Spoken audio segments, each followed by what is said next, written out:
Alors bonsoir à toutes et bonsoir à tous, et merci beaucoup d'être présents si nombreux aujourd'hui. Je ne pense pas qu'on ait autant de monde, c'est très cool, on est très contents et très satisfaits. Donc nous sommes l'association, la confrérie des historiens de l'UPPA, hashtag Choupa. Et donc on est tous réunis, toutes et tous réunis ici pour cette première édition des apéros d'histoire, qui était vraiment un de nos événements phares cette année, puisqu'il s'agit pour nous de faire découvrir le monde de la recherche en dehors des murs de l'UPPA, en dehors des murs de la fac, de l'université, où ça peut parfois sembler très abstrait pour les personnes qui ne soient pas dans ces filières historiques. Et le but, c'est de vous montrer de manière très simpliste les sujets de recherche qui sont faits par les étudiants de master à l'UPPA, que ce soit en histoire, histoire de l'art, archéologie, et pour vous faire découvrir tout simplement le monde de la recherche. Ah oui. Et on remercie particulièrement la SUTAD de nous accueillir ce soir. Pensez à vous prendre à boire pour suivre tout ça, c'est plus agréable, c'est le but, c'est la détente entre nous. Et des planches également seront fournies et vont circuler parmi vous de charcuterie et de fromage qui sont, je suppose, de très bonne qualité. J'ai pas encore goûté. Moi j'ai déjà goûté, je t'annonce qu'elles sont de bonne qualité. Marine a dit que c'était de bonne qualité. Et voilà, je pense qu'on peut commencer. Vous pouvez commencer à vous installer, prenez-vous une chaise. N'hésitez pas à avancer, très loin de vous. Prenez-vous à boire, à manger. Allez. One eternity later. Ok, je peux commencer du coup? Oui. Ah, ça a commencé? L'émission a commencé? Alors donc, cette première conférence, titre de mon mémoire, Héritage princier et pouvoir féminin en région pyrénéenne, l'itinéraire de Marguerite Moncade. Alors j'ai mis l'héritière contre-attaque. Comme vous l'aurez sans doute compris, du coup, il y a une dispute d'héritage qui ira très loin, une dispute juridique, une dispute militaire, dans toute la Gascogne. Et je travaille donc sur Marguerite Moncade, qui est une princesse béarnaise de la dynastie Moncade et qui deviendra comtesse de Foix. Et c'est sous son règne et par son mariage que débute l'union du Foix-Béarn, qui seront les comtes qui donneront notamment Gaston Phébus. Et je travaille là-dessus à partir des actes de la pratique, donc tout ce qui est actes notariés, quittance, accords politiques, des actes récoltés dans les archives du Sud-Ouest, à Pau, Mont-de-Marsan, Foix, Toulouse, également national à Paris, des archives à l'étranger également, à Barcelone, aux archives du Vatican et à Londres. Et ce qui a donné près de 160 actes qui ont permis de tracer une chronologie de la vie de Marguerite, qui est deuxième d'une adelphi de 4 filles, les filles de Gaston VII et Math de Béarn. 4 filles qui sont disputées l'héritage de leur père à sa mort en 1290, puisque Constance, la fille aînée, qui a eu 3 maris qui sont tous décédés très vite, simple coïncidence, et qui n'a eu aucun enfant, s'est retrouvée lésée de son héritage au profit de la seconde, de la deuxième, Marguerite, qui a hérité déjà comtesse de Foix, qui a hérité du Béarn, du Marsan, du Gavardin, et du Nébouzan, et sa petite sœur Math, comtesse d'Armagnac, sa voisine, qui lui a disputé cet héritage, d'abord de manière légale, donc il y a eu des procès, il y a plein d'actes juridiques à ce niveau-là, et également militaire, puisque le fils de Math a carrément défié l'époux de Marguerite en duel au fin fond de la Normandie, avant qu'il soit interrompu par le roi de France qui avait besoin d'eux dans une guerre à venir contre l'Angleterre, puisque les maisons d'Armagnac et de Foix-Béarn étaient 2 des plus puissantes maisons du Midi, et donc le roi de France voulait s'assurer leur soutien. Et globalement, ça nous donne cette situation. 3 des plus puissantes maisons à la fin du XIIIe et au début du XIVe siècle. Donc là, les territoires plantés, c'est surtout le début du XIVe. Vous avez donc les territoires de Marguerite, d'abord comtesse de Foix avec des terres en Catalogne, qui a hérité de tout ceci, le Nébouzan, le Béarn, Marsan, Gavardin, avec les territoires de la maison d'Armagnac, qui a hérité au début du XIVe du comté de Rodez, et la maison d'Albret, qui a eu quelques démêlés avec la maison de Béarn. Et donc ça nous donne une princesse béarnaise qui a gouverné conjointement avec son époux, mais celui-ci décède assez tôt, puisque Marguerite obtient cet héritage en 1290, et son époux Roger Bernard, qui était un vassal assez bagarreur des rois d'Aragon et de France, décède en 1302, seulement 12 ans après. Et c'est donc Marguerite qui se trouve tout seule à devoir tenir cet ensemble, puisque son fils est trop jeune, elle assure donc la tutelle. Et son fils, une fois arrivé majeur, tout d'abord ne s'entend pas avec sa mère, il révoque son pouvoir de manière légale et va jusqu'à pas entrer en guerre, mais à mener une expédition armée du comté de Foix vers la vicomté de Béarn, et à s'emparer des châteaux de Limbeil et Sauveterre, avant que les nobles de Béarn s'interposent pour imposer une paix entre Marguerite et son fils.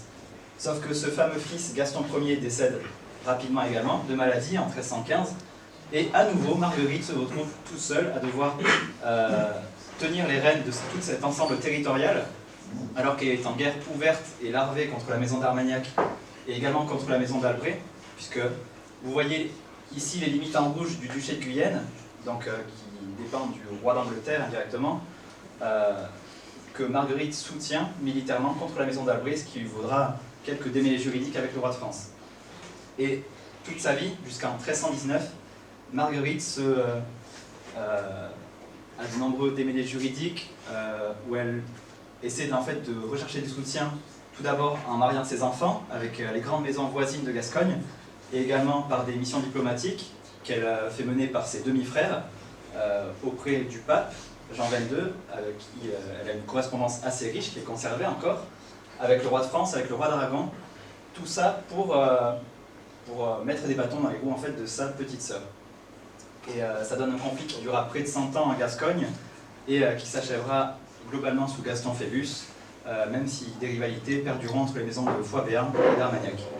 Et Marguerite est un exemple assez particulier, en ce que c'est a priori la première femme à assurer sur une telle durée le pouvoir à elle seule sur un tel ensemble territorial pour la maison de Foix-Béarn. Et de nombreuses traces sont conservées aujourd'hui, notamment son testament, qui dévoile de très nombreux legs pieux aux établissements religieux sur tous ces territoires, afin de montrer sa dévotion ostentatoire et de montrer un attachement aux établissements religieux établi par son père sur ces territoires, mais également des legs qu'elle fait surtout à sa famille proche et à ses fidèles, ceux qui l'ont soutenu tout le long. Elle confie des gardes de châteaux comme Morlas, Orthez, à Pau également, à Mont-de-Marsan, et tout ça pour bloquer en fait sa successeur et belle-fille, Jeanne d'Artois, princesse française qui descend de la maison capétienne et qui a épousé son fils. Ce qui fait que Marguerite est une princesse assez particulière qui va se battre sur de nombreux fronts pour se maintenir au pouvoir et qui s'assure pour cela de moyens classiques nobiliaires avec des fidèles qu'ils soient des professionnels du droit, des militaires, de simples vassaux et des rois étrangers. Je vous remercie.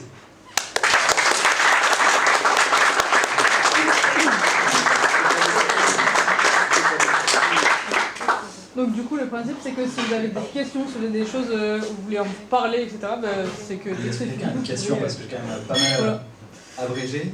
Voilà. Ah bon. Enguerrand, je t'écoute. Alors j'avais une première question. Lorsque son fils meurt, au nom de qui est-ce qu'elle continue de régner? Est-ce qu'il y a un héritier à son fils qui est également en minorité? Est-ce qu'elle prend le pouvoir? Ah oui, très bonne question. Parce que Marguerite a donc un fils, le seul garçon, Gaston Ier, qui meurt assez jeune, sauf que quand il meurt, Gaston Ier, il a eu un fils également, Gaston II, qui a âgé à peu près de 7 ou 8 ans au moment du décès de son père, et qui ne peut pas prendre le pouvoir avant 25 ans. Et à ce moment-là, en fait, il y a une dispute de tutelle, principalement juridique, entre Marguerite, qui est la grand-mère de Gaston II, et Jeanne d'Artois, qui est la mère de Gaston II. Et c'est une dispute vraiment crasse, puisque Marguerite, en fait, envoie carrément son demi-frère, Raymond de Béarn, auprès du roi de France, lui délivrer un mémoire, une argumentation juridique, qui dit pour quelle raison Jeanne d'Artois ne peut pas avoir la tutelle de ses enfants. Et il dit notamment que, en fait, il attaque sur sa réputation. Il dit qu'elle a une vie dissolue, que c'est une mauvaise femme qui n'est pas capable d'élever ses enfants, qui est dépensière, qui a fait plein de coups dans le dos à la maison de Foix en leur faisant perdre un héritage en Catalogne. Enfin, c'est que des arguments, entre guillemets, débiles, sans fondement, mais tout ça pour attaquer la réputation de sa rivale et s'assurer le soutien en fait, de tous les nobles qui pourraient maintenir Marguerite au pouvoir. Enguerrand, je t'écoute. Et j'ai une autre question, est-ce que, d'après ce que tu avais vu, est-ce que tu dirais que ça s'est bien débrouillé? Alors, est-ce que Marguerite s'est bien débrouillée? Franchement, oui. Elle elle a vécu assez âgée, elle est morte à peu près à 76 ans. Et en fait, malgré tous les soucis qu'elle a eus, soit avec son époux qui était un peu trop turbulent et qui a été en prison plusieurs fois, elle a dû lui sauver les fesses à 2 reprises, soit avec son fils qui a pris les armes contre elle, avec sa belle-fille qui a pas fait une scission dans les possessions, mais presque, que ce soit contre la maison d'Albret, contre qui Marguerite a été désignative guerrière. Même si elle a eu des soucis juridiques, des amendes, des condamnations, des excommunications, des biens saisis, elle s'en est toujours sortie pour être rétablie dans ses droits. Mathias, je t'écoute. Est-ce que les liaisons rivales du coup, de la maison de Foix-Béarn ont profité du conflit qui y avait entre Jeanne d'Artois et Marguerite de Montaigne pour un peu tirer leur... Oui. Alors les maisons rivales en ont profité. On a par exemple l'exemple de la Bigorre que j'ai mis en pointillé ici. Et la Bigorre qui était un héritage qui faisait partie des droits en fait de la mère de Marguerite et de Math. Et sauf que les trois premières filles de Gaston VII se sont disputées cet héritage de Bigorre, qui était un comté quand même assez important dans la région. Et il y a eu un énorme conflit juridique à ce sujet. Il y a des rouleaux de parchemin de plusieurs mètres qui sont conservés aux archives de Pau, avec les filles de Gaston VII, mais également d'autres prétendants, puisque la comtesse de Bigorre qui est décédée, Pétroni, a eu 5 époux, ou 6, 5 ou 6, je crois 5. Et donc tous les descendants en fait, de ces 5 époux se sont disputés la Bigorre. Et finalement, c'est le roi de France qui l'a saisi pour sa femme, qui avait des droits dessus et qui l'a conservé pendant un peu plus d'un siècle. Adrien, je t'écoute. Au niveau des archives, l'origine aujourd'hui, tu retrouves surtout les archives qui concernent Marguerite. Les principales archives, alors celles les plus facilement consultables, c'est forcément Pau. Il y en a un gros paquet. Mais en termes de nombre, ce serait Londres et le Vatican.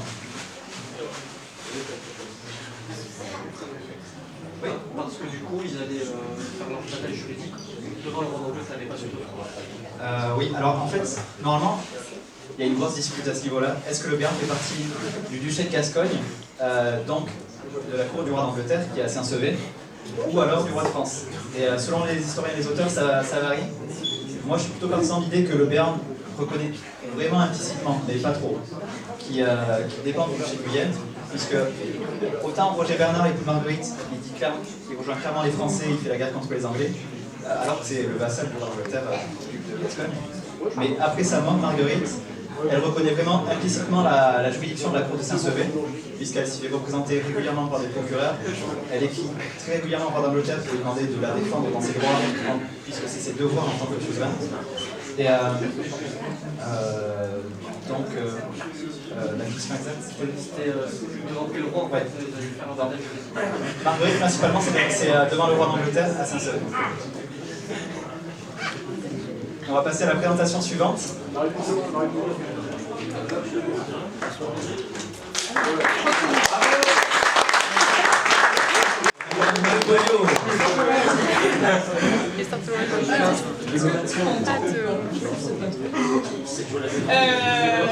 prends la suite toujours en médiéval. Moi, je vais vous raconter un peu des histoires. Vous connaissez les 1001 nuits. Moi, je vais vous présenter les 1001 versions de la bataille de l'Écluse. Alors là, comme ça, normalement, vous savez pas trop ce que c'est la bataille de l'Écluse, mais pas de panique, je vais vous raconter. C'est une bataille, comme on peut le voir, qui se passe sur des bateaux. C'est une bataille navale et c'est un petit peu particulier. Donc, ça se passe au Moyen-Âge, en 1340. À la Saint-Jean-Baptiste, c'est au milieu de l'été, c'est en juin. Voilà. Je ne vais pas vous dire la date exacte parce que je vous expliquerai après. Et c'est une bataille qui a lieu entre les Français et les Anglais. Les Français sont aidés d'un côté par les Génois et de l'autre côté on a les Anglais qui sont aidés par les Flamands. Et tout ce beau monde se bat au début de la guerre de 100 ans. L'enjeu principal de cette bataille, c'est le débarquement du roi d'Angleterre en Flandre. Il a pour but de rejoindre ses alliés, qui sont de nombreux comtes et ducs flamands. Et il était parti de Flandre, il était retourné en Angleterre pour essayer de ramener des fonds, parce que la guerre, ça coûte cher. Et c'est aussi une question d'actualité, mais là n'est pas le sujet. Mon sujet à moi, en revanche, c'est donc cette bataille et les versions de cette bataille, parce que c'est un événement assez important, c'est l'une des premières grandes batailles de la guerre de 100 ans. Pardon. Ah oui, c'est mieux. C'est donc l'une des premières grandes batailles de la guerre de 100 ans. C'est la première fois que les armées s'affrontent, mais elles s'affrontent sur un terrain un petit peu particulier, puisque une bataille navale et des bateaux, c'est pas très commun. Au Moyen-Âge, on connaît pas trop. Et donc, qui dit événement assez inattendu et exceptionnel, dit on va le raconter. Et on va le raconter dans divers écrits et manuscrits, que sont donc les chroniques, souvent, et les diverses annales qui sont écrites dans de nombreux monastères.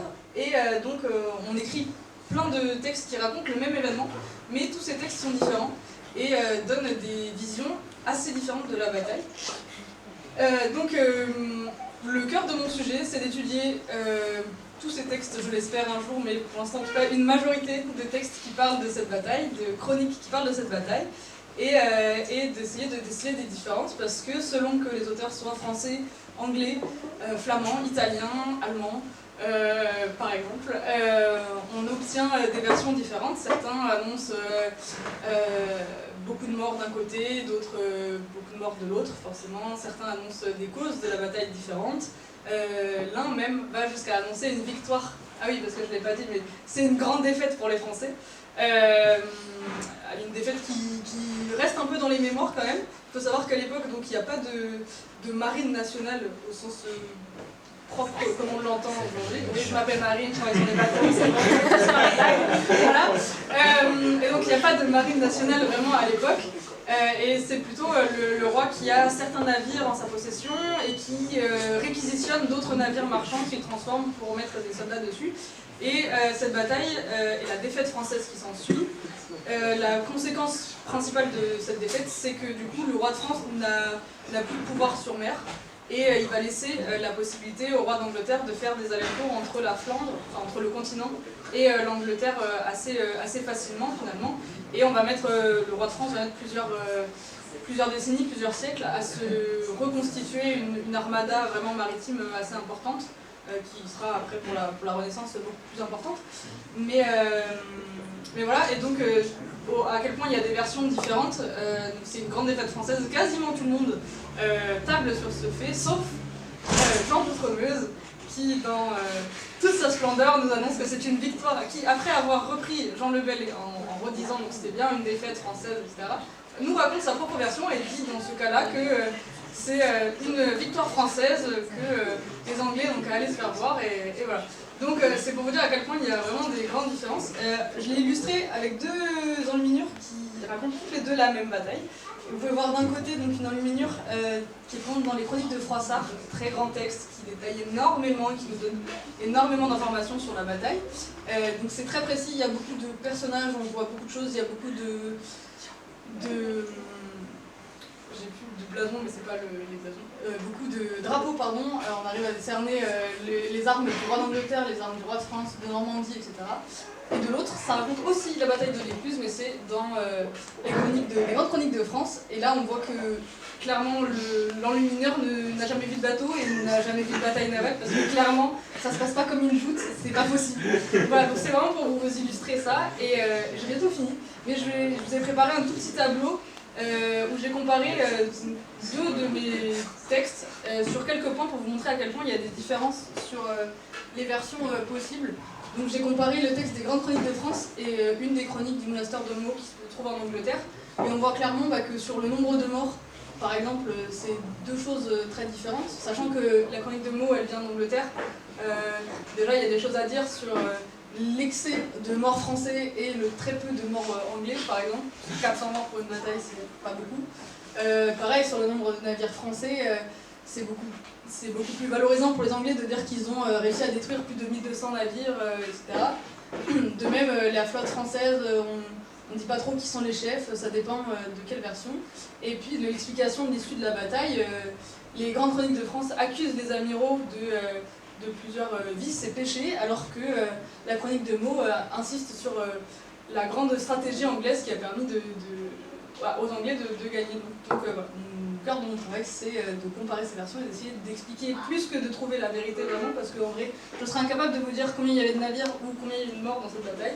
En revanche, Je trouve ça très intéressant, et il est très intéressant de savoir, essayer d'expliquer un petit peu pourquoi on utilise ces chiffres-là, pourquoi on fait de telles différences, et quelle mémoire on garde de cette bataille. Voilà, je vous remercie.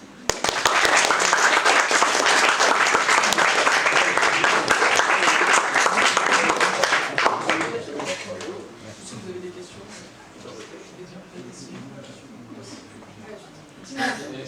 Qu'est-ce qui t'a amené à choisir ce sujet? Alors, ce sujet, justement, il y a deux choses. Moi, je viens d'études littéraires à la base, et donc le latin est vrai que j'aime bien. Aussi bizarre que cela puisse paraître. Et je voulais travailler avec du latin, et donc je voulais travailler sur la guerre et sur le latin, d'où l'idée de travailler sur les récits de bataille, puisque le latin va nous permettre d'aller voir beaucoup plus de textes, parce que une majorité des textes à l'époque sont encore écrits en latin, et j'en ai traduit. Presque la moitié de mon corpus, je l'ai traduit parce qu'il n'existe pas d'édition traduite aujourd'hui. Mais en fait, la perspective a changé parce qu'à l'époque, au début de ma recherche, je pensais travailler sur un sujet militaire avec un angle littéraire. Et en fait, au fur et à mesure de la recherche, je me rends compte que ce qui me plaît vraiment, c'est de travailler sur les textes, de travailler sur l'historiographie, de travailler sur le récit et la construction du récit en lui-même, et d'être capable, ou en tout cas d'espérer pouvoir apporter ma pierre à l'édifice sur la question de pourquoi on décrit les choses de cette manière, pourquoi on raconte de cette manière, et pourquoi on garde cette mémoire, plutôt que de vraiment, en fait, je me rends compte que j'aurais pu, je suis très contente de travailler sur ma bataille, qui est quand même très sympa, mais je me rends compte que j'aurais pu travailler sur la vie d'un personnage, que j'aurais pu travailler sur un autre événement, que en fait le plaisir aurait été le même, je pense.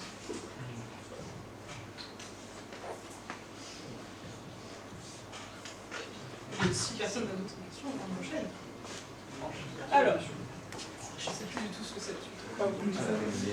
Mais il paraît qu'on va continuer à parler latin. Enfin, je sais pas. Alors, il y a des latinistes? Oui. Ouais, bon, regarde pas trop la faute. Je trouve que ça se jolie. Je trouve que c'est joli.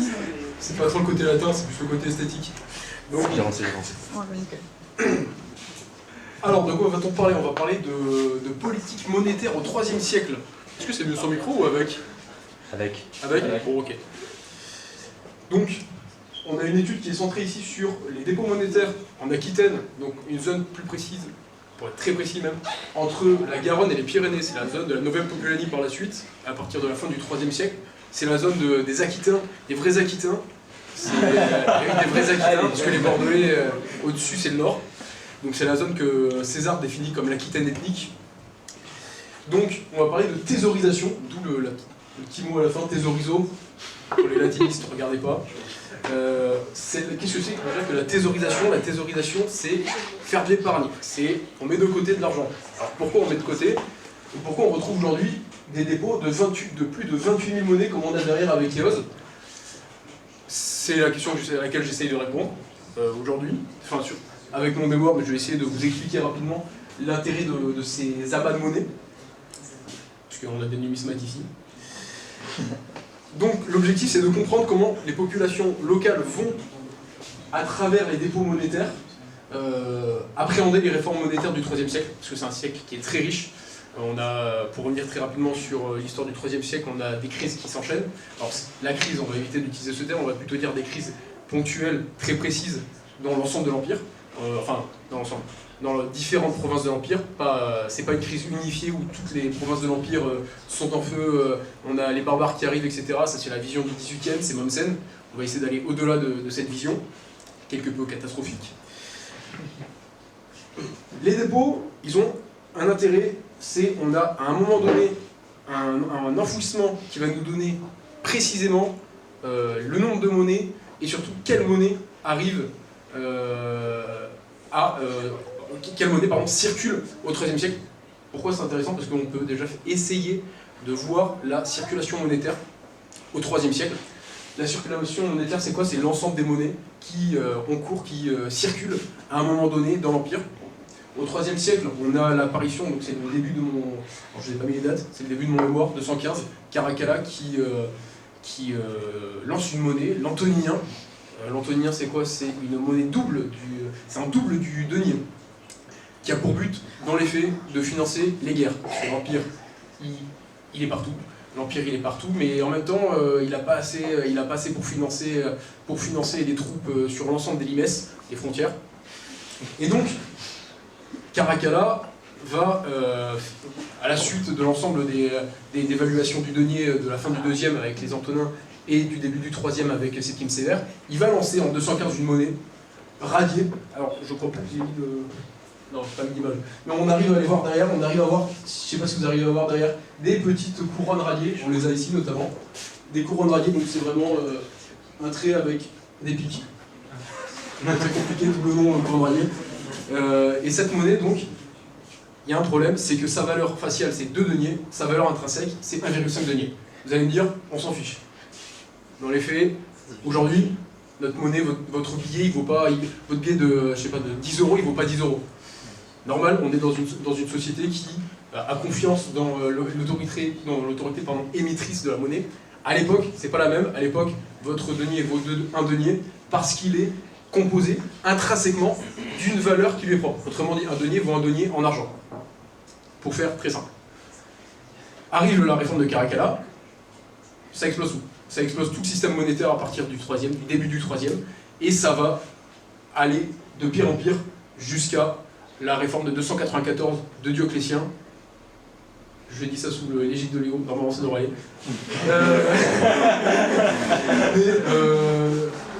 Voilà, le IIIe siècle, une des crises majeures, si vous voulez, qui traverse l'Empire, c'est la crise monétaire. On n'a plus assez de monnaie, on a une dévaluation de la monnaie. Et donc les dépôts ici, ils ont un terrible.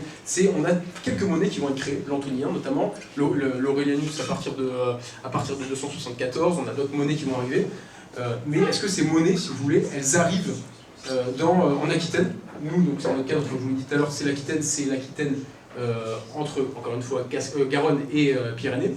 Et est-ce que donc, dans cette zone géographique, on a des monnaies typiques de cette époque, de ce IIIe siècle, qui arrivent? Je peux vous répondre, oui, l'Aquitaine n'est pas une province exceptionnelle, c'est une province normale. Quand on étudie les thésaurisations, je suis en train de gueuler dans le micro. Non, vas-y. Oui, j'ai une carte. Oh, bien vu.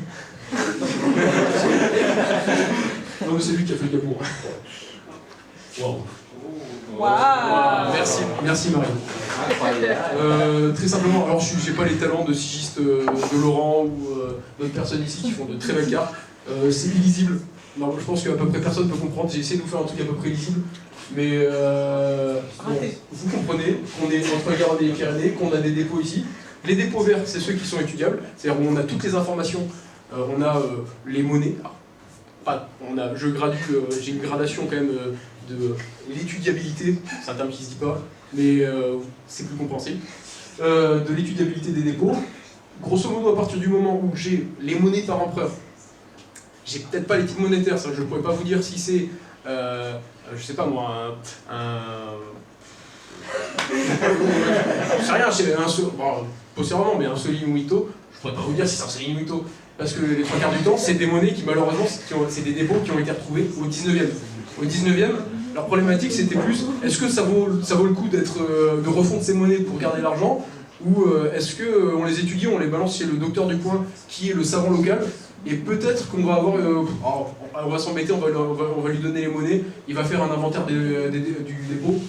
Dans les faits, ça arrive assez rarement, donc on sait que déjà au 19e, on a énormément de dépôts qui sont retrouvés parce qu'on a en Aquitaine, mais comme dans toute la France, on a cette révolution agricole, on a énormément de techniques agricoles qui vont évoluer, et donc on va les creuser plus profondément dans le sol, et donc on va taper dans ces dépôts, on va avoir des monnaies qui ressortent, et donc là ça va être vraiment l'essor de la découverte des dépôts. Les dépôts rouges, donc, comme vous comprenez, c'est les dépôts qui sont non étudiables, ils sont inventoriés dans la base de données, c'est obligatoire.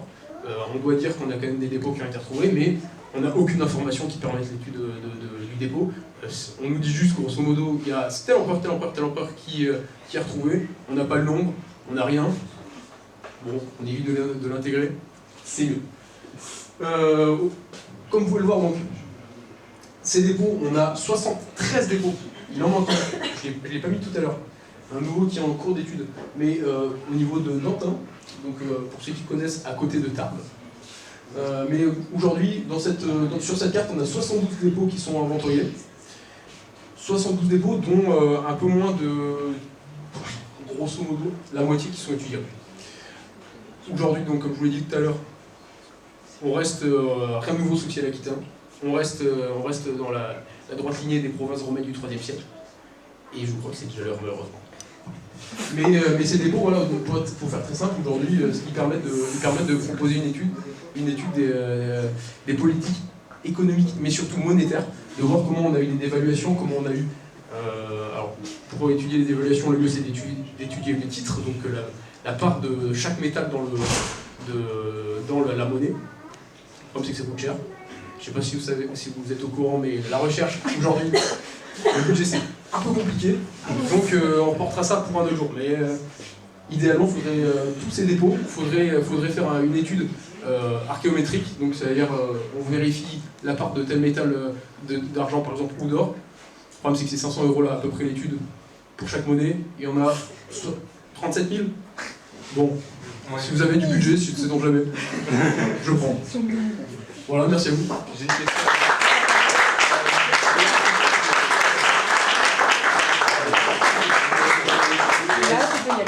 Est-ce que la qualité des monnaies, c'est variable d'un dépôt à un autre?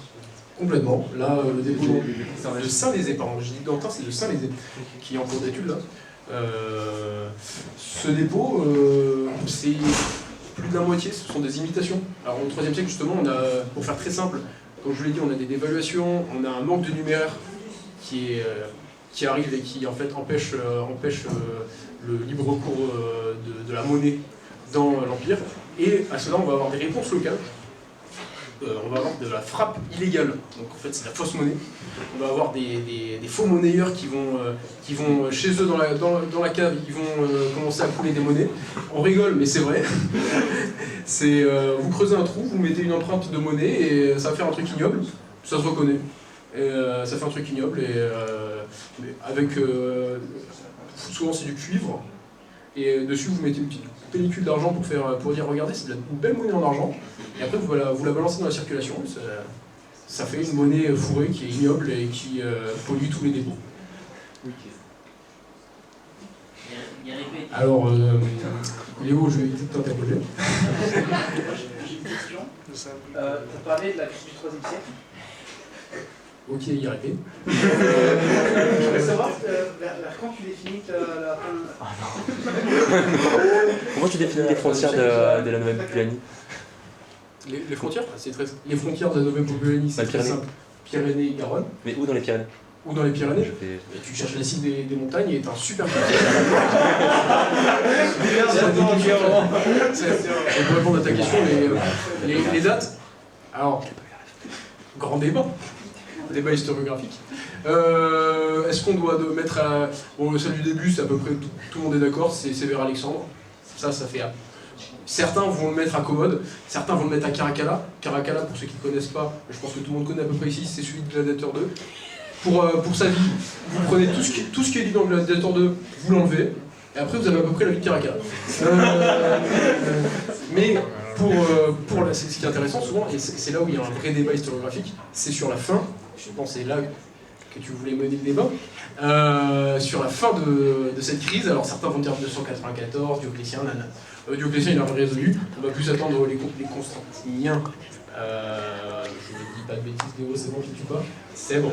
On a donc en fait la dynastie de Constantin Ier qui va vraiment régler les problèmes qui touchent l'Empire.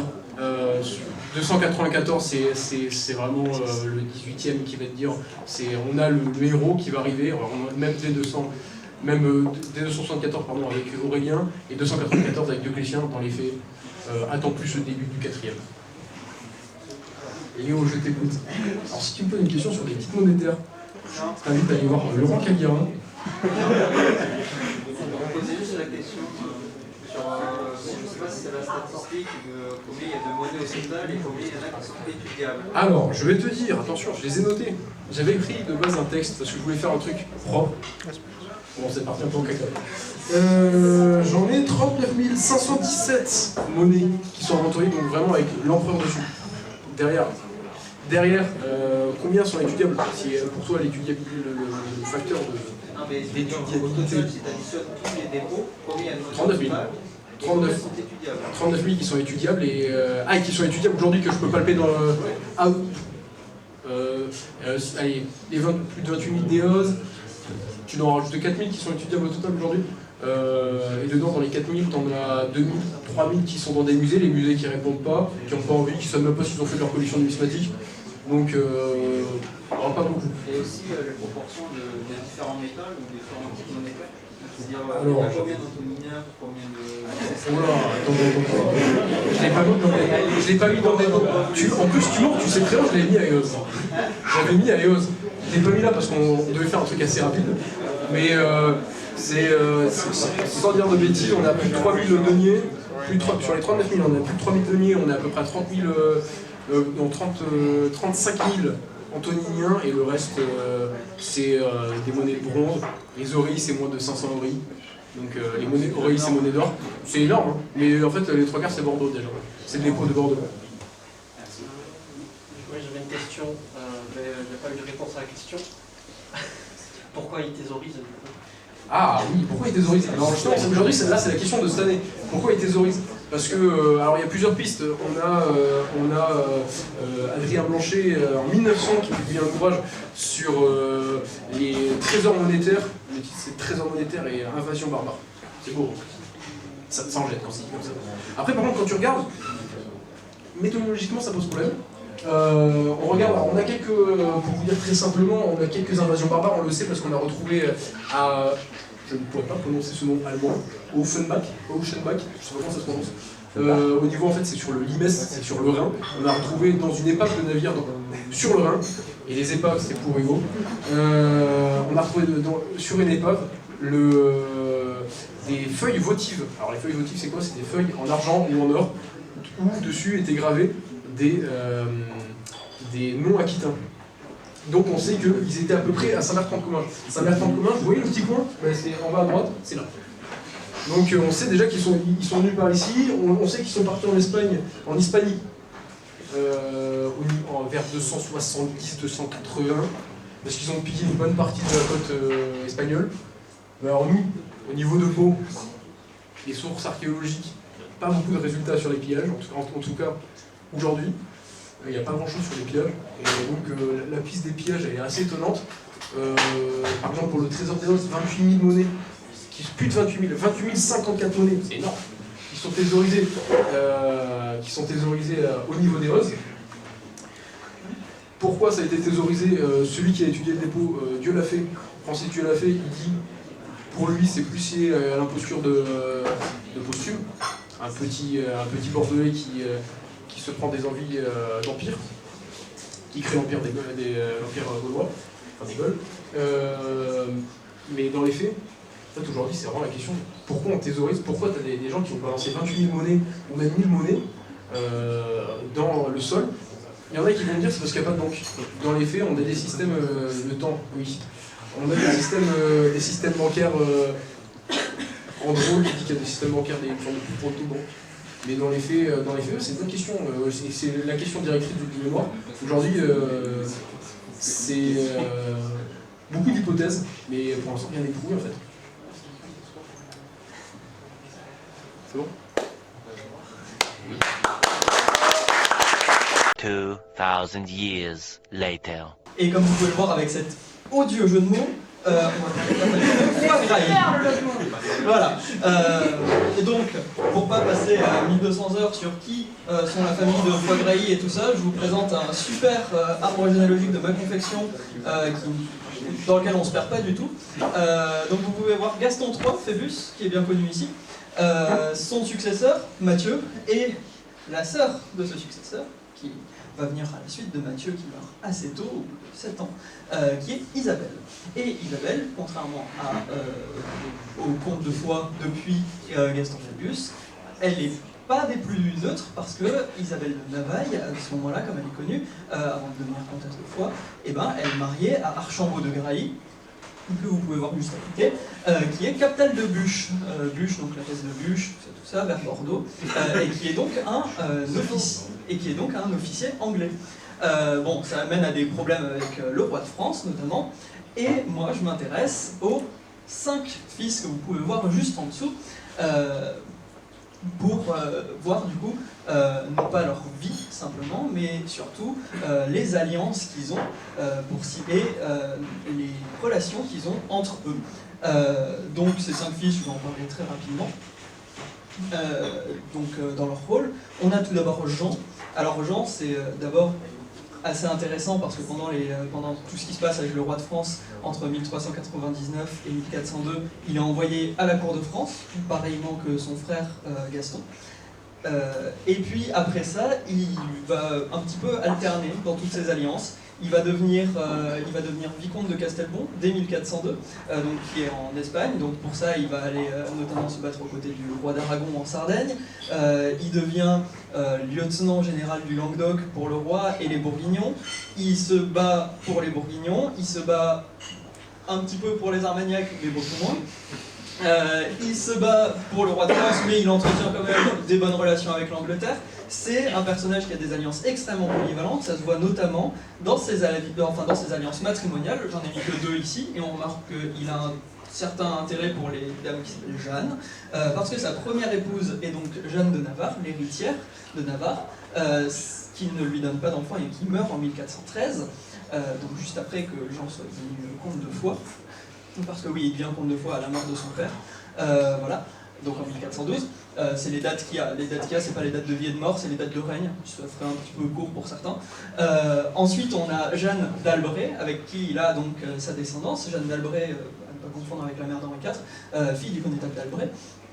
Et enfin, une dernière que j'ai pas mis et avec laquelle il se marie l'année de sa mort, enfin l'année juste avant, 1435, alors qu'il est malade comme pas possible, qui est Jeanne d'Urgel, une fille du comte d'Urgel, un comte espagnol.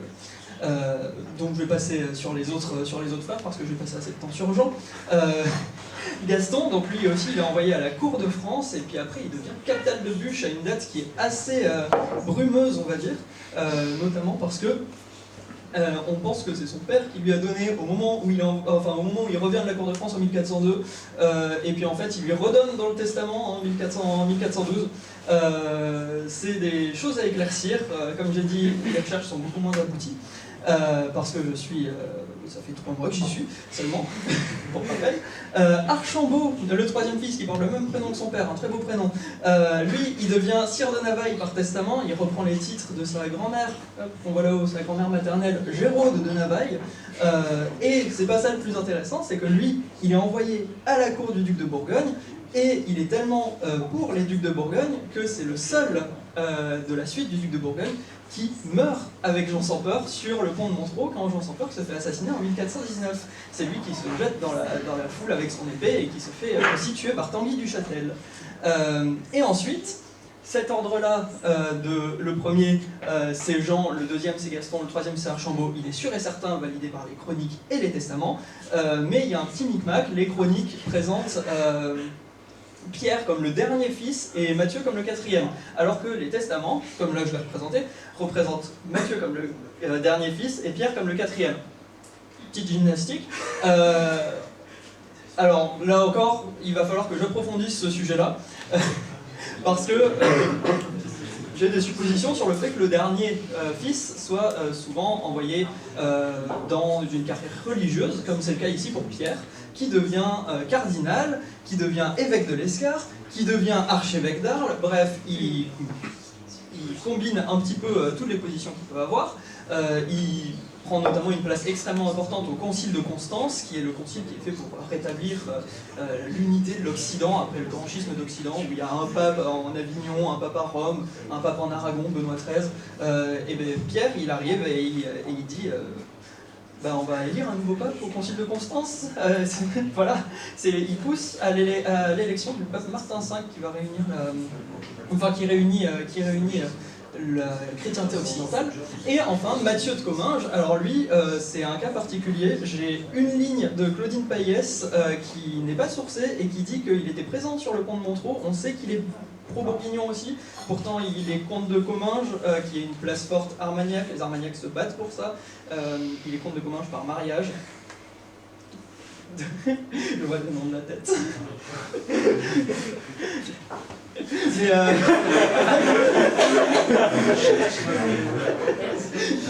J'ai fait l'erreur de regarder au fond. Non, c'est bon.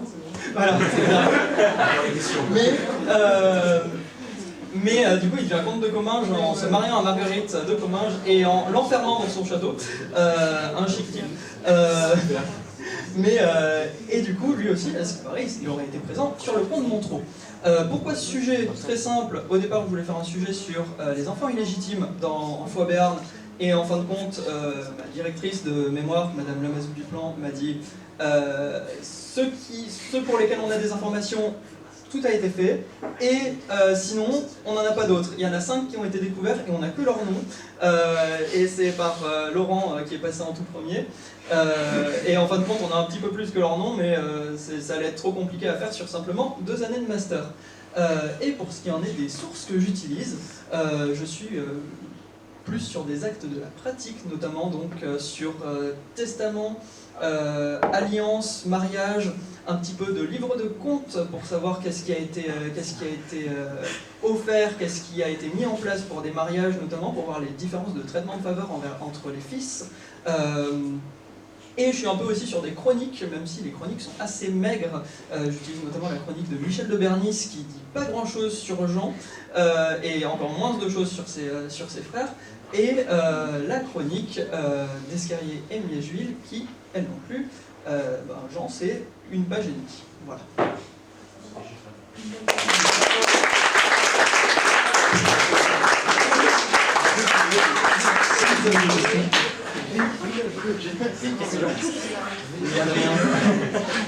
Même question plus Laurent, finalement. Tes sources. Bon, j'imagine pas. Est-ce que tu as d'autres...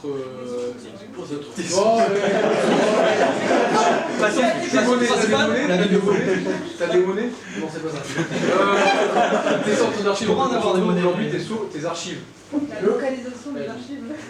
La localisation des archives. Alors, j'en ai beaucoup à Pau. D'ailleurs, ce matin, j'ai fait tout un truc où je reclassais toutes mes archives, donc je me suis rendu compte que j'en avais vraiment beaucoup dans le 64. Mais j'en ai aussi dans le 09, en Ariège. Le problème, c'est que la plupart ont brûlé au début du 19e siècle dans la Tour Ronde, ce qui fait que j'ai juste une marque dans des inventaires à la côte E6 des abbés du 09, si vous voulez tout savoir. C'est vraiment ce que je veux savoir. Voilà.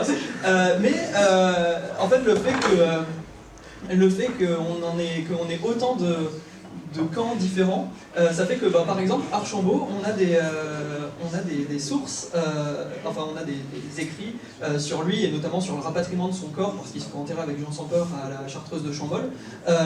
On a des sources qui viennent de Dijon, ou du Nord, voilà. Et pour ce qui en est de Gaston, on a des sources pareilles de la Jurade de Bordeaux, notamment des sources où la Jurade de Bordeaux, donc une instance anglaise, se questionne sur pour qui est vraiment Gaston, parce que tous ses frères sont français et lui il est anglais. Donc on se demande vers qui il tend plus. Mais voilà. Merci à toi. Quelqu'un d'autre ou...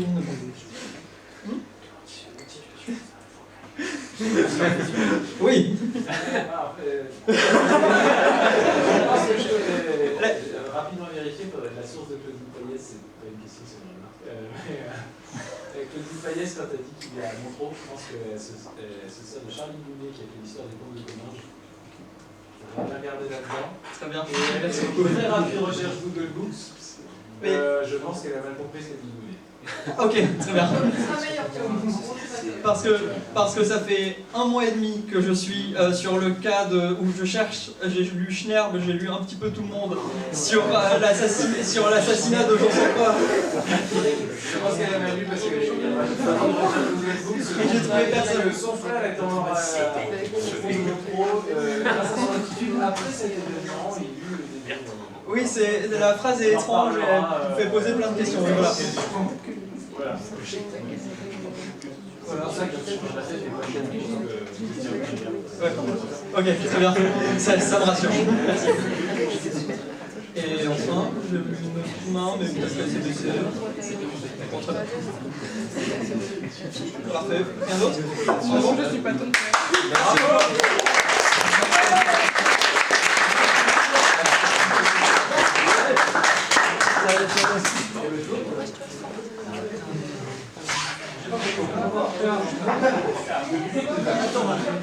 Et nous allons maintenant passer à la suite avec... C'est le Donc bonjour tout le monde, du coup je suis de la même promo que Thiao, je suis en M1 recherche aussi, donc c'est un peu du travail, c'est un peu un écran de fumée, ça fait 3 mois que je suis sur Mais non, c'est très bien. on verra bien.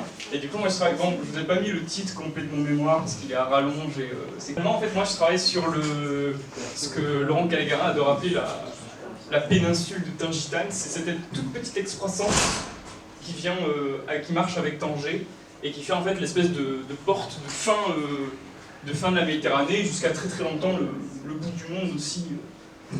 Et moi le but en fait c'est de comprendre, pour refaire vite fait de l'état de l'art, en fait les Espagnols ils ont bossé sur toute leur côte à eux, les Français y ont beaucoup contribué aussi, et en fait on a à peu près tout compris, du 3e siècle avant jusqu'à aujourd'hui, on sait en termes d'archéologie portuaire et navale comment tout fonctionne.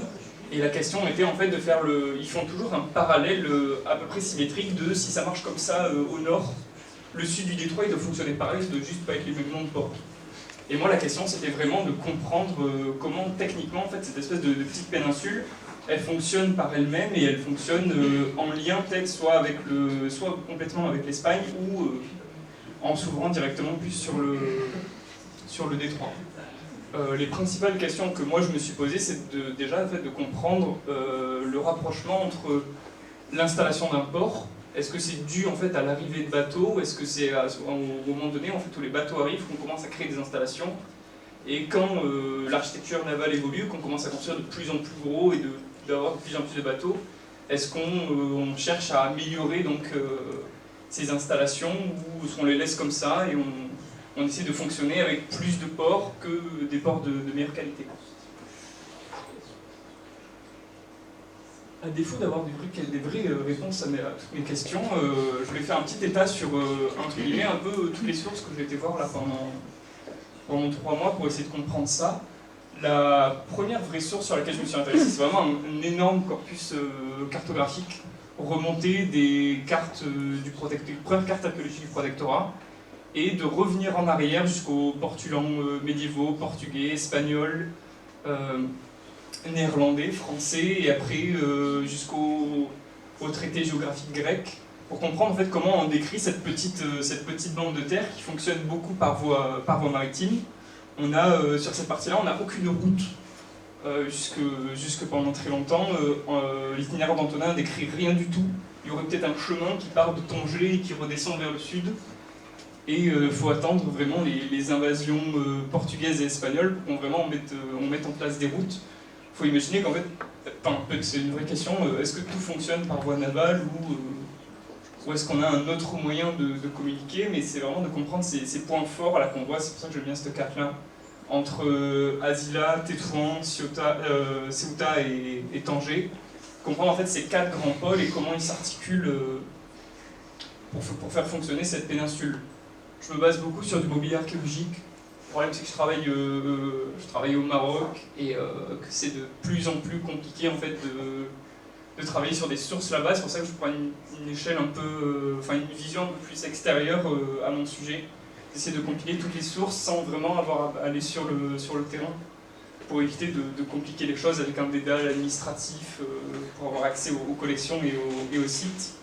Donc beaucoup en fait de mobiliers archéologiques qui sont déjà sortis, c'est des mobiliers qui datent des fouilles du 18e, 19e, donc c'est fouillé un peu, on ne sait pas trop comment, et c'est réparti au petit bonheur la chance de dire, bah tiens, la plupart du temps c'est les fouilles de la coloniale, donc c'est le capitaine, il prend les trucs les plus stylés, il les amène dans son église, les caporaux, ils récupèrent les choses un peu moins belles, ils les gardent chez eux, et c'est une mosaïque de collections privées, de dons qui sont faits à droite à gauche, et après un petit peu quand même de paléo, des descriptions, des codes et des itinéraires. Ça c'était aussi hyper intéressant de savoir comment on arrive sur le détroit et où c'est qu'on fait les points relais, où c'est qu'on s'arrête, à quel moment on fait des haltes pour traverser le détroit et arriver et repartir, arriver et repartir. Et l'objectif moi, pour le M2, après j'aurais vu tout un peu ce corpus de sources primaires, et d'avoir délimité les zones les plus susceptibles en fait, d'abriter des ports et surtout du coup, les zones où serait le plus susceptible d'échouer des épaves, de faire en fait toute une campagne de sonar baltimétrique, c'est à l'image du dessus. En gros, c'est un espèce de radar ou de géophysique qui vient en fait épouser avec des ondes en fait la ligne de fond et en utilisant en archéologie sous-marine pour en fait délimiter en fait des espèces de très grosses excroissances ou d'anomalies qui en fait pourraient être des épaves ou des installations type ponton ou aménagement pour l'arrivée des navires. Ça c'est vraiment le projet de mon M2, de vraiment géolocaliser les zones les plus susceptibles et de faire des sonars baltimétriques pour délimiter vraiment les anomalies et peut-être donc aller une par une, de manière très méthodique, aller vérifier si c'est bien une installation portuaire, si c'est bien une épave ou si c'est juste bien un très gros rocher, un récif ou un chaland qui a été coulé il y a 20 ans et qui est complètement oublié. La dernière petite image, c'est le nouveau jouet que le Drasm s'est payé, ce qui est peut-être le meilleur robot sous-marin actuellement en Europe, financé du coup par le ministère de la Culture, qui permet en fait de faire des fouilles à très très basse profondeur. C'est un espèce d'énorme robot humanoïde qui permet de descendre à plus de 100 mètres de profondeur tranquillement et d'aller jouer qui est équipé du coup ses yeux sont des appareils photo, il a le sonar baltimétrique intégré dans son torse et on peut jouer avec les mains quasiment comme un chirurgien. C'est un peu le parallèle entre du coup moi la fouille que je prépare entre guillemets aussi sur la fin de mon M2 sur une épave à Tanger et le parallèle en fait où je suis déjà complètement dépassé par la recherche actuelle où c'est clairement la robotique qui va emporter le jeu et qui permettra en fait de faire de la fouille sous-marine maintenant à très moindre coût. C'est l'objectif aussi, c'est de pouvoir, comme disait Adrien, de la recherche, les budgets sont pas terribles, ça va être de faire des fouilles rapides, pas chères, mais du coup en incluant du matériel de très très haute technologie dans lesquels il faut investir. Voilà, je pense que c'est pas trop mal. Merci.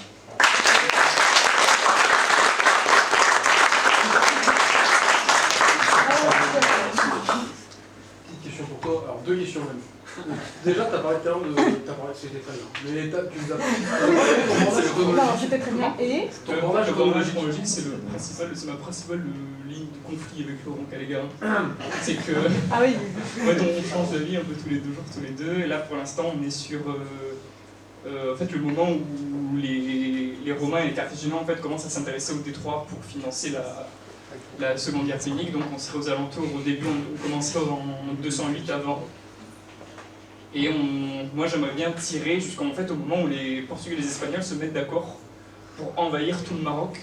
Donc la prise de Ceuta et de Tétouan vers le début du XVe. Et du coup de traiter en fait des ports phéniciens, des ports mauritaniens et romains et puis successivement islamiques. Mais en fait c'est ce qui est assez simple, c'est que c'est les mêmes villes et c'est que de la stratigraphie superposée.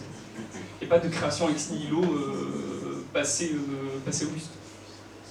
Donc tu lances une troisième question. Est-ce que tu penses déjà qu'en 2 ans, ça sera possible de faire autant de siècles?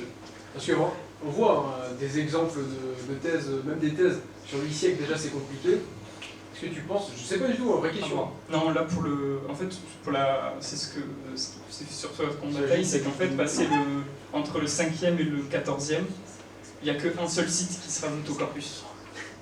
Et c'est un site qui est déjà très peu connu et c'est une espèce de petite baie avec l'arsenal du coup du sultanat, mais ça reste à définir. J'avais juste une question. On retrouve quand même pas mal d'épaves dans ce coin-là. Est-ce que c'est en lien avec la dangerosité de naviguer dans ces eaux-là? Pour l'instant, ce que les Espagnols définissent pour leur partie, c'est que les bateaux en fait coulent soit à l'arrivée, soit au départ du port. C'est du coup assez facile, c'est qu'en fait soit le bateau arrive, il est trop mal, il est trop chargé, et il finit par s'échouer et par couler, ou en fait à l'inverse, en fait quand il part, on a mis trop de choses dessus, ou on l'a fait partir une seule fois de trop, et en fait il coule, les aires de naufrage, elles sont 30-60 mètres maximum après la côte. Il y a pas cette question de naufrage en mer, il arrive bien plus tardivement.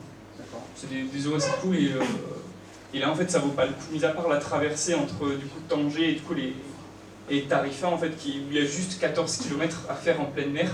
Tout le reste du temps en fait tu passes ton temps à suivre la côte, donc tu t'éloignes pas trop et tu prends pas trop de risques en termes de marge. Par rapport à ce que tu as dit à la fin, là, au niveau du sonar pour les flux que tu veux lancer pour le N2, niveau budget, comment ça va aller? Cadix qui paye. C'est la fac de Cadix qui paye. Ils ont sur le M2 à Cadix, en fait ils ont tout un programme de recherche, ils ont un bateau réaménagé, ils ont tout le matériel. En fait je m'intègre au projet. Et c'est ce pour ceux qui étaient là en monde ibérique, il en parlait un petit peu sur le projet qu'ils ont eu à Majorque. Et en fait, ils font des espèces de parallèles un peu partout. Et, la monnaie d'or. Voilà, exactement. Une simple curiosité, mais qu'est-ce qui t'a amené à choisir ce sujet et pourquoi cette zone géographique aussi? Le sujet, ça m'est venu en faisant du terrain, en cherchant un peu, et un jour je suis tombé sur une proposition de prospection sous-marine. C'était sur la Dour dans les Landes. Et en fait, je cherchais des épaves du 16e qui seraient sur les bords de berge. Et j'ai passé en fait une semaine à faire du sonar bathymétrique sur la Dour et à plonger en apnée pour aller vérifier ce que c'était clairement. Et j'ai eu le déclic à ce moment-là de me dire, bah, tiens, en vrai, ça me fait un peu kiffer, je pense que j'ai envie de faire ça. Et ça avait ce côté d'être un petit peu niche, et pas trop non plus pour pas avoir de travail. Ça marchait bien, et en parlant avec Laurent Calgarin, du coup mon directeur, lui ça lui est passé dessus directement. Ils étaient en train de publier un ouvrage et ils venaient de se rendre compte qu'ils avaient une synthèse sur tout le détroit, sauf du coup sur cette partie marocaine, et que ça intéressait personne du côté espagnol comme du côté marocain. Ce qui est ravi d'ailleurs. Même en Algérie. Non, l'archéologie sous-marine marocaine, ça a été créé en janvier l'année dernière, officiellement. Pour le Détroit, mais tu disais tout à l'heure, on parlait tout à l'heure, au niveau de l'Algérie, etc., c'est quasi impossible d'avoir des données. Tu perds tout. Aujourd'hui, le problème, c'est que les instituts algériens et marocains, en fait, on fouille beaucoup de sites dans l'intérieur des terres. C'est les gros sites qui sont fouillés au 18e, au 19e. Et en fait, c'est les gros sites romains, les capitales, c'est un peu touristique. Et toute cette partie littorale, déjà, ça ne les intéresse pas. Les chercheurs qu'ils ont sont pas du tout dans cette problématique-là de recherche. Et là, sur la partie marocaine, ils ont vraiment un seul chercheur qui est dans le littoral, mais c'est le littoral Seconde Guerre mondiale. Et tu donnais tout à l'heure, tu parlais de données du 17e, 18e. Ouais. Alors, franchement, vraie question, mais comment tu fais des fouilles sous-marines au 17e, 16e, 17e? Parce que Non, c'est du ramassage du littoral. Ah oui, d'accord, c'est du ramassage du côtier. C'est des patrouilles de l'armée sur les plages. Et en fait, c'est sur les journaux. Enfin, là, je commence à me plancher dessus un peu. Sur les journaux de marche de la coloniale où on a patrouillé sur telle plage, on a trouvé tant d'amphores, on a trouvé 4 ancres, on les a filés au capitaine, il les met dans une réserve quelque part et on ne sait pas trop. Et la plupart des découvertes qui sont actuelles sur cette zone-là, c'est, je ne sais pas qui c'est qui en parlait, c'est des particuliers en fait, qui font des plongées loisirs au large. Et tu trouves des fois ils trouvent des choses. Là, il y avait un truc sur une Danoise qui a trouvé 2 ancres. Elle les a ramenées, elle sait plus où c'était. Et donc il y a 2 bateaux quelque part vers Tanger, je pense. Et l'info est perdue, mais oui, c'est plein de petites découvertes fortuites. Il y a jamais eu de grosses campagnes.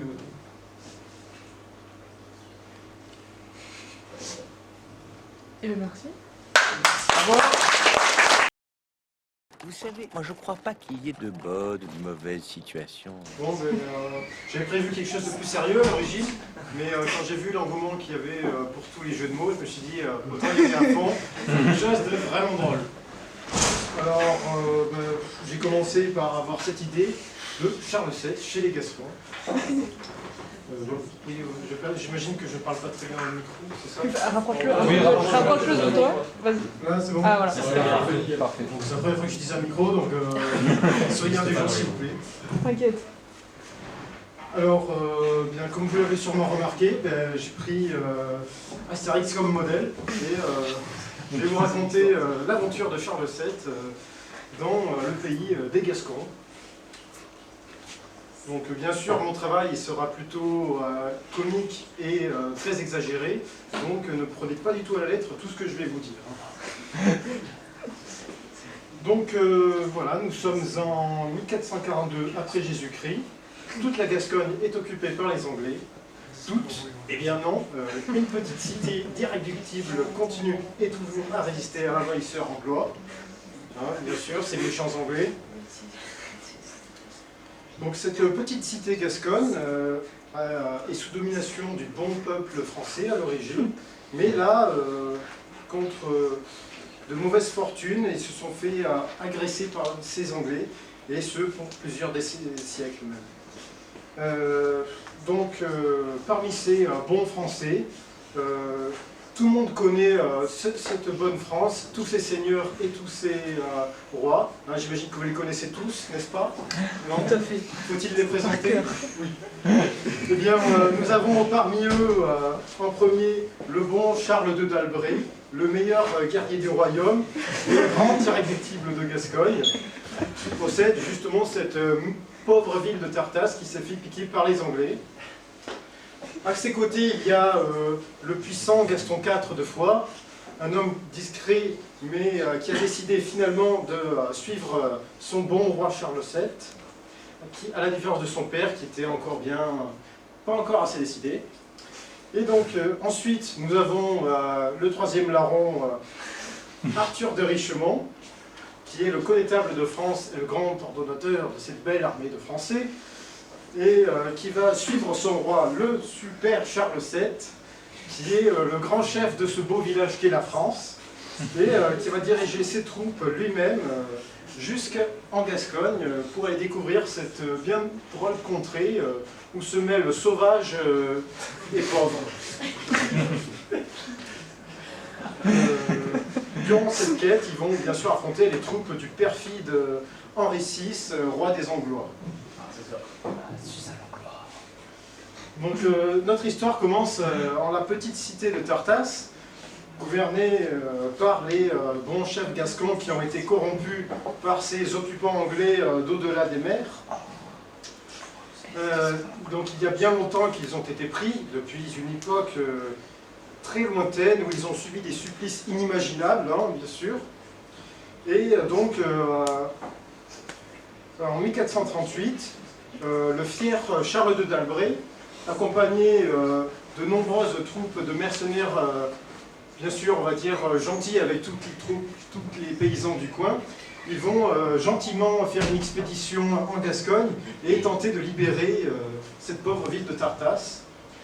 Alors, ils vont réussir, mais néanmoins, ça ne va pas durer très longtemps, puisque les félons gascons qui ont rejoint les forces anglaises vont faire appel à leur tyran de seigneur, qui est bien sûr Henri VI, pour qu'une armée soit montée pour reprendre la pauvre ville de Tartas.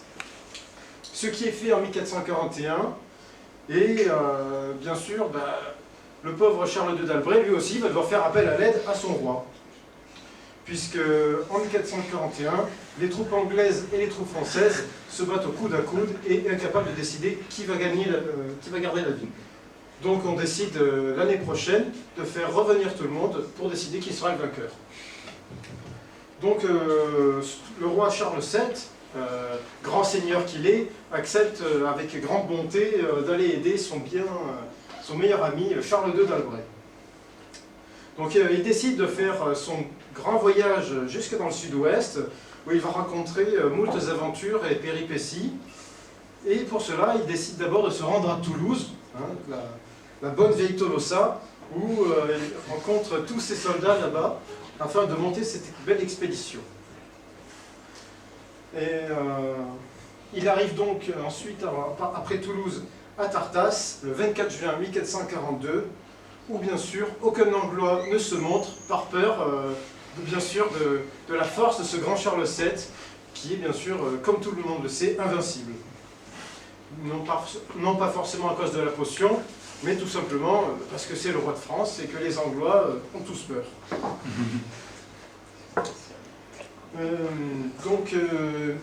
Bien sûr, il profite du fait qu'il n'y ait pas d'Anglais pour aller délivrer toutes les bonnes villes qui sont occupées par ces méchants Anglais.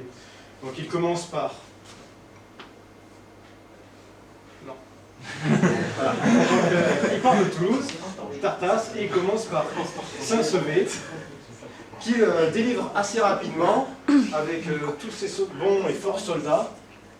Puis c'est au tour de Dax, qui par contre là c'est plus difficile. Les Anglais se préparent et ils ne comptent pas rendre la ville aux Français, malgré tous les sévices qu'ils lui ont fait.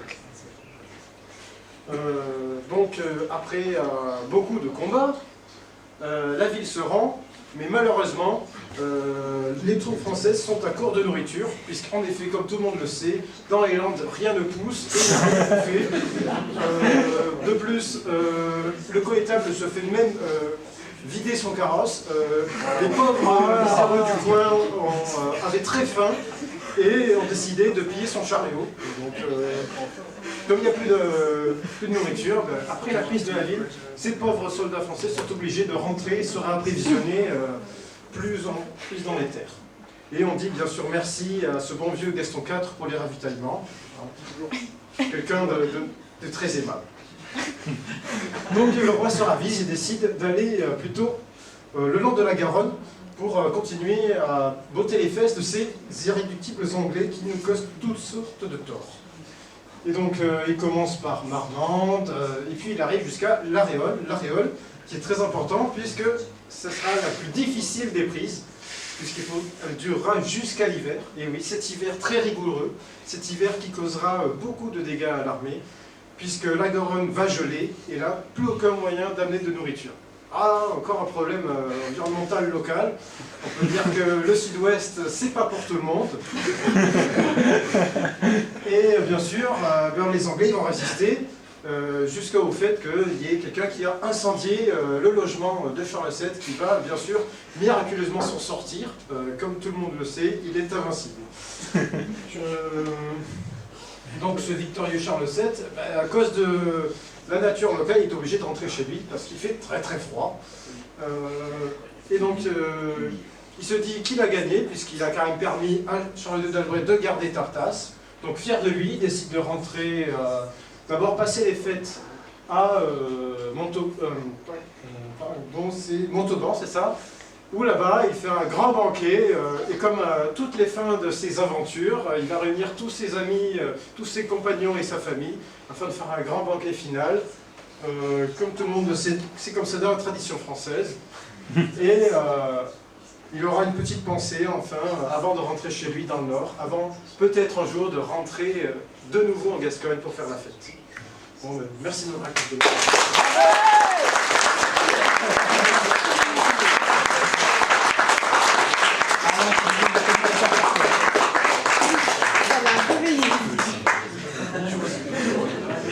J'ai une question. En fait, je me demandais si toi, personnellement, tu avais un avis sur le conflit du coup.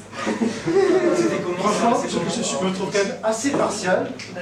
Mais pas tant que ça, parce que franchement, déjà personne n'aime les Anglais. Qu'est-ce que traître. Vas-y, répète. J'ai mal entendu. Oui, voilà. Moi, je préfère ça. T'as un bon souvenir dans l'expédition? Alors, franchement, oui, bien sûr, et comme tout le monde le sait, j'étais derrière. Je n'ai pas chanté, je n'ai pas fait le bas, mais j'ai bien sûr tout noté. Ah, c'est comme ça qu'on fait les meilleures histoires, hein, bien sûr. Pourquoi libérer Tartas? Pas poser la question.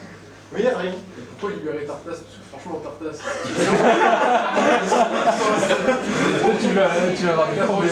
Tu sous-estimes la grande bonté du roi qui a envie d'aider son meilleur ami Charles. Je surestime les Landes, c'est pas vrai. Non, tu sous-estimes les Landes plutôt. Oui, Est-ce que Tartas, ça serait pas normalement légitimement une possession anglaise? Si tu veux que je sois sérieux, ne pose pas ce genre de questions. Hein.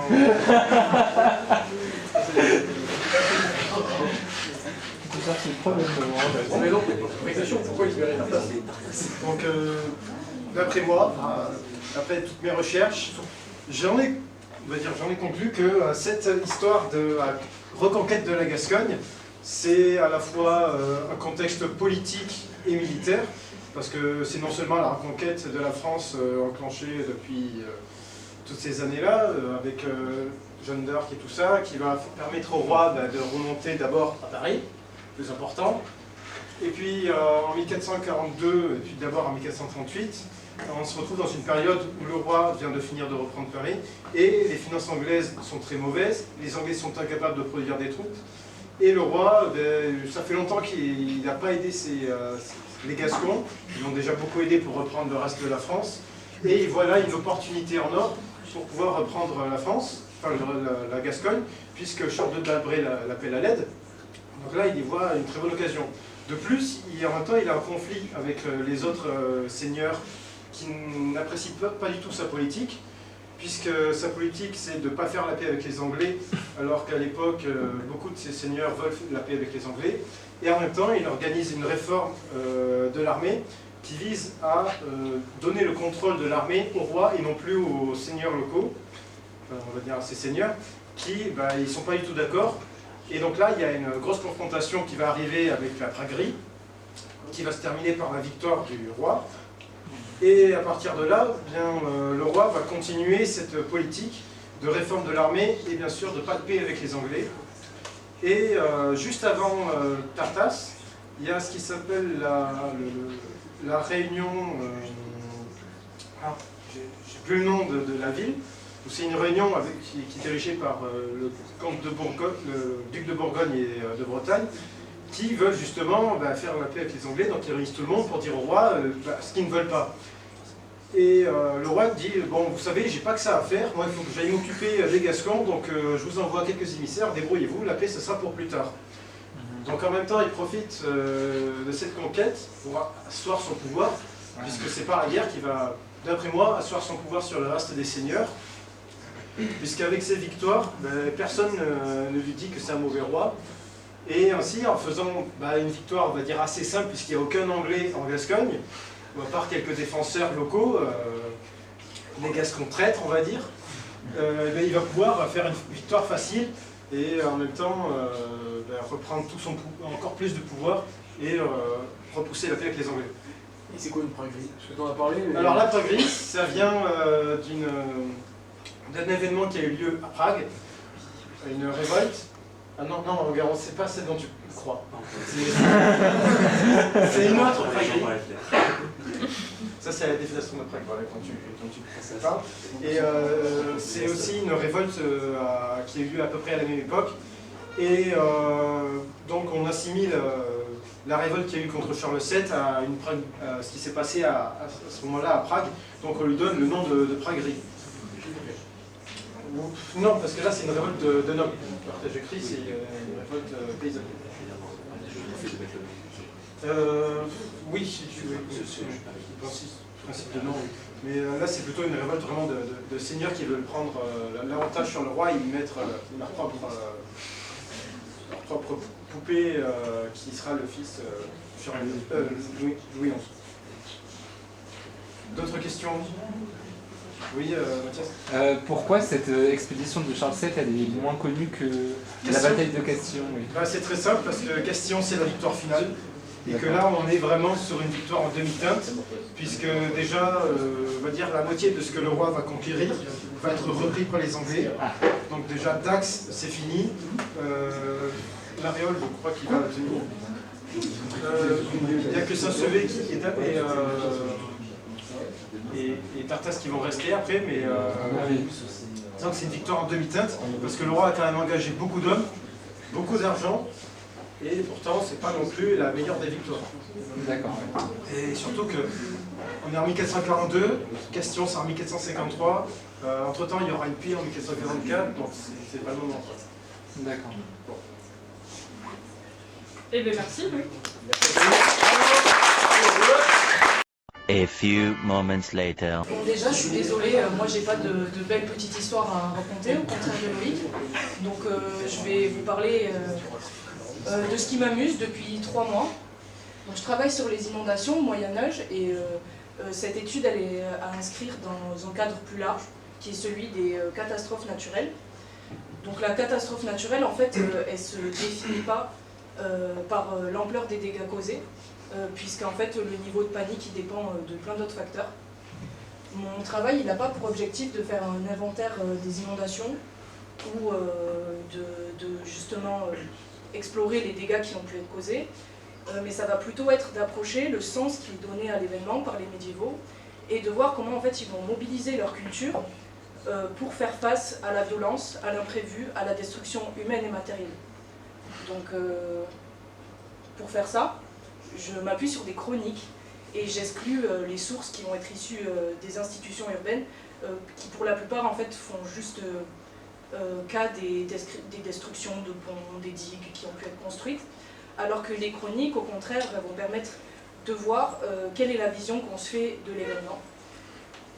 Donc ces chroniques, à l'intérieur, je vais pouvoir trouver des mentions qui vont de quelques lignes au chapitre, voire au livre en fait, de plusieurs dizaines de pages. Donc ça, en fait, ça va vraiment dépendre de la période et du type de chronique, en fait.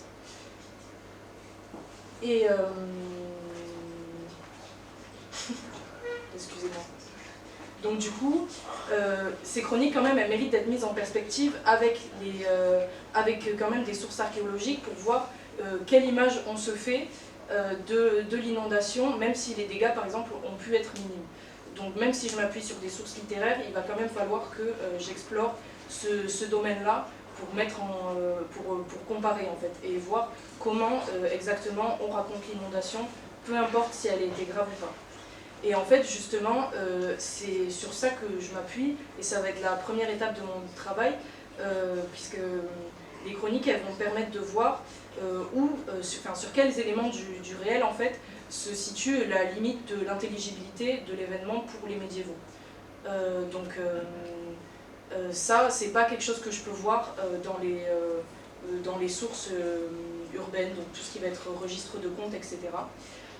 Et là, donc, du coup, la première étape du travail, ça va être de définir la limite pour définir la catastrophe. Et ensuite, il y a plein d'autres pistes qui sont possibles d'approfondir. Donc pour l'instant, je ne sais pas encore lesquelles exactement je vais pouvoir poursuivre. Il est encore un peu tôt pour ça. Mais les principales en fait, qui m'intéresseraient, ça serait d'abord de m'intéresser aux sinistrés des inondations, qui sont souvent en fait les grands oubliés des chroniques, dont on parle très très peu. En fait, il s'agirait de déterminer si on les considère comme des pêcheurs punis par l'inondation, qui donc ne mériteraient pas d'être mis en mémoire, ou au contraire, en fait, si c'est juste quelque chose qui importe moins, qui n'importe pas, ou en tout cas qui importe beaucoup moins qu'à l'heure actuelle. Il y a plein d'autres possibilités, mais une autre piste que j'aimerais approfondir, ça serait la question des rituels qu'on utilise pour faire face à l'inondation et pour accepter l'événement violent. Donc par exemple, les processions ou encore les saints auxquels on a recours à l'intercession pour mettre fin à la catastrophe naturelle. Il y a énormément d'autres pistes auxquelles j'ai pensé, mais bon, enfin, je ne vais pas trop m'étaler non plus, ça c'est celle qui m'intéresse le plus à l'heure actuelle. Et par contre, j'ai beaucoup de problèmes, donc je me suis dit que j'allais en parler, et notamment le fait que les chroniques, souvent, elles dissocient des événements qui en fait ont l'air d'en être qu'un seul, ou des problèmes de datation. Donc ça, c'est à interroger en fait. Pourquoi est-ce qu'on ne se souvient pas de la date de cette inondation? Est-ce que c'est parce que ça compte pas? Donc il y a toute la question de la mémoire aussi qui est à interroger. Et donc il y a ce problème-là, et il y a aussi les omissions. Donc certaines chroniques qui traitent la même période en fait, mais qui ne parlent pas du tout d'un événement qui a été décrit par un autre chroniqueur comme étant un événement absolument majeur. Donc comment on l'explique, ce problème-là. Et aussi, ça c'est relatif à mon corpus en fait, qui n'est pas du tout représentatif de l'ensemble du territoire français. puisque j'ai essentiellement des sources parisiennes du nord de la France et pas assez de sources en fait méridionales. Et l'objectif, ça serait quand même de pouvoir cerner quels sont les différents rapports au risque d'inondation. Et ça, c'est à mon sens quelque chose qui dépend énormément des conditions climatiques du milieu dans lequel on se trouve. Et donc du coup, il me faudrait vraiment plus de sources pour pouvoir traiter de façon plus complète ce sujet. Voilà.